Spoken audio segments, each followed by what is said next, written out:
ফ্রিজে মাত্র 3 পিস মাছ ছিল। তো কি করব সেই ভাবনা নিয়ে চলে আসলাম আরও একটা নতুন রেসিপি নিয়ে। তো দিয়ে দিলাম হলুদ গুঁড়ো, জিরে গুঁড়ো, লঙ্কা গুঁড়ো, স্বাদ মতো নুন আর একটা লেবুর হাফেরও হাফ রসটাকে ভালো করে চেপে মাছটাকে ম্যারিনেশন করে রেখে দেব পাক্কা 10 মিনিট।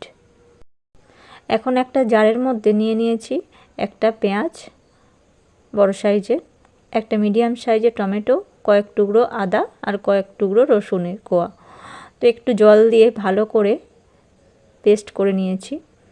এখন জ্বালিয়ে দিলাম গ্যাস আর অল্প মাছের জন্য নিয়ে নিয়েছি ছোট্ট একটা কড়া। দিয়ে দিলাম সর্ষের তেল আর অল্প একটু কালো জিরে ফোড়ন দিয়ে বাটা মশলাটাকে দিয়ে দিলাম। অল্প একটু নাড়াচাড়া করে এর মধ্যে কিছু গুঁড়ো মশলা অ্যাড করে দেব। দিয়েছি হলুদ গুঁড়ো আর সামান্য লঙ্কা গুঁড়ো। একটু কাঁচা গন্ধ যাওয়া পর্যন্ত ভালো করে কষিয়ে নেব। একটু নুন আর সামান্য একটু চিনি আবারও একটু কষিয়ে বড় চামচের 1 চামচ দিয়ে দিলাম টক দই।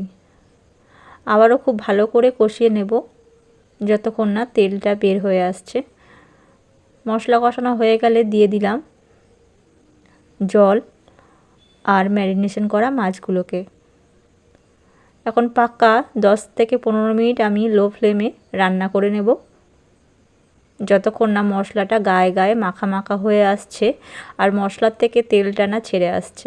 তো ঠিক এরকম হবে। দেখো মশলাটা পুরো মাখা মাখা হয়ে গেছে, তেলটাও সাইড থেকে ছেড়ে এসছে। তো খুব সুন্দর একটা গন্ধ বের হয়েছে। এখন দিয়ে দিলাম ওপর থেকে ধনেপাতা কুচি। তো এই পদ্ধতি একবার ট্রাই করো বন্ধুরা, খেতে অসাধারণ হয়। আশা করি ভিডিওটা তোমাদের ভালো লাগবে। আর ভিডিওটা যদি ভালো লাগে তাহলে অবশ্যই সাবস্ক্রাইব করো আর লাইক কমেন্ট করতে